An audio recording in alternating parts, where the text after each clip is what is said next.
আর আরফিন তুমি কোথাকার? আসানসোল পার করে চিত্তরঞ্জন বলে একটা জায়গা আছে, ঝাড়খণ্ডের বর্ডার, সেখানে মানুষ সেখানে পড়াশোনা করছি। তারপরে অভিনয় আসা কিভাবে হলো? ক্লাস 9 থেকে ইচ্ছা ছিল এই প্রফেশনে আসার। 12 পাস করার পর আমি কলকাতা পালিয়ে আসি। বাবা মা রাজি ছিল না? ওনারা জোর করে লয়ার বানিয়ে দিত, মানে আমার ফ্যামিলিতে সবাই লয়ার। তো পালিয়ে কলকাতা আসি, দেন 10 বছর 15 বছর আস্তে আস্তে কি করে কেটে গেছে আমিও জানি না, কি করে চান্স পেয়েছি আমিও জানি না। দুজনের পরিচয় কিভাবে হলো? পরিচয় অবভিয়াসলি শুটিং থেকেই হয়েছে। এর আগে আমি অনেকবার ওকে দেখেছি, কিন্তু আমার দেখে ওকে একটু অ্যারোগেন্ট মনে হয়েছিল। না না, ও যতবার দেখেছে ও ব্যাড লাক, ও আমাকে রাগ করা অবস্থায় দেখেছে। মানে কি হয়েছে, আমি একটা শোতে গেছিলাম, সেখানে আমার জুতোটা, সেটা আরফিনের জন্য বিশাল ব্যাপার। জামা কাপড় নিয়ে মানে হ্যাঁ, মানে এই জামা কাপড় থেকেই কিন্তু আমাদের বিজনেসটা ধারণা। আমার এখন একটা বিজনেস পার্টনারও। আমি জানি না কিছু, তো বলতে হবে তো সেটা। আমার একটা মেন্টালিটি ছিল যে ফিল্ম ইন্ডাস্ট্রিতে গেলে ভালো ভালো জামা কাপড় পরতে পারবো। আর ছোট থেকে আমি সাজতে ভালোবাসতাম, মানে বাড়িতেও সেজে গুজিয়ে থাকতাম, চুল পরিপাটি। তো সেই কারণে আমরা যে সিরিয়ালটা স্টার্ট করলাম, আমরা সেই সিরিয়ালে ওর সঙ্গে পরিচয় হলো। আমি নিজের আইডিয়াটা বললাম, ও মানে ও খুব ভালো ডিসিশন দিতে পারে। না, আমার এমনি বিজনেস খুব ভালো লাগে। আমি অলরেডি একটা বিজনেস চালাচ্ছি, জিমের বিজনেস, কিন্তু আমি জিম করি না। বাট যেহেতু অ্যাকাউন্টস নিয়েই পড়াশোনা করেছি, তো তারপরে যখন ও অ্যাপ্রোচ করলো তখন আমি বললাম হ্যাঁ চলো করি, খুব ভালো। তো দেন আমাদের স্টার্ট হয়ে গেল। হ্যাঁ, আমাদের ব্র্যান্ডের নাম হচ্ছে অ্যালডেমোরা। ওকে।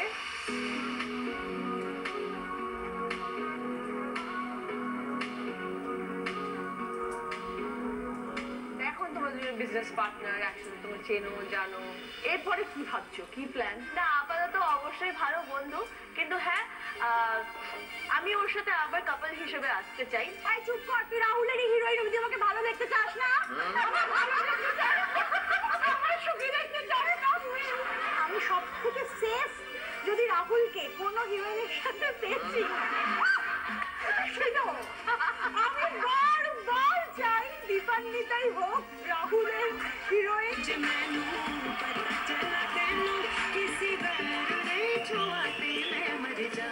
কিন্তু আরফিন যখন চাইছে না, আরফিন নিজে আর কিছু বলার নেই।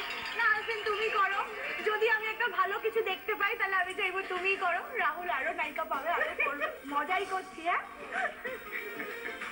না মানে কাপল হয়ে তোমরা থাকতে চাও, সেটা কি অন স্ক্রিন না অফ স্ক্রিন? আপাতত তো অন স্ক্রিন, এখন ওটা নিয়ে ভাবিনি। আরফিনের কি ইচ্ছে? আমি এতদূর যাইনি, সত্যি আমার মাথার উপর দাঁড়িয়ে এখন নিউট্রাল জায়গাতে আছি, বুঝতে পারছি না। ব্লাশ করছে আমি এমনিতেই ব্লাশ করছি। হ্যাঁ, আর আমি ঘাবড়াচ্ছি, ওরা যত ব্লাশ করছে। না, 8 মাস আমরা একসাথে কাজ করেছি, মানে ঠিক মানে আমরা যতদিন কাজ করার ইচ্ছে ছিল একসাথে হয়ে ওঠেনি। তাই জন্য আমিও চাই যে সত্যি করে ভবিষ্যৎ যদি আমরা একসাথে আবার সিরিয়াল করতে পারি। চিত্তরঞ্জনে নিয়ে গেছো দীপান্বিতাকে? নিয়ে যাই। আঙ্কেল আন্টির সাথে আলাপ করে গেছে। কি বললেন বাবা মা? আমিও বাঁকুড়ার, কাকু কাকিমারাও বাঁকুড়া থেকে, তো বেশ ভালো মিশেছে আর কি। আমি যখন কাকুর সাথে দেখা করেছি, ওনার কথাবার্তা পুরো আমার বাবার মতন। মানে খেয়েছো, এটা দিয়ে নাও, মানে এইরকম টাইপের ভাষা। আমার দেশের বাড়ি বাঁকুড়া, মানে বাবা রেলওয়েতে সার্ভিস করতেন বলে আমি চিত্তরঞ্জনের মানুষ, তো বাঁকুড়ার ছেলে, তো ওই একটা কমন এটা বিশাল বড় কমন ফ্যাক্টর, আর প্রত্যেকটা কমন। খুব ভালো থেকো Dipanwita. Arfin, I wish you all the best for your career, for your business, everything.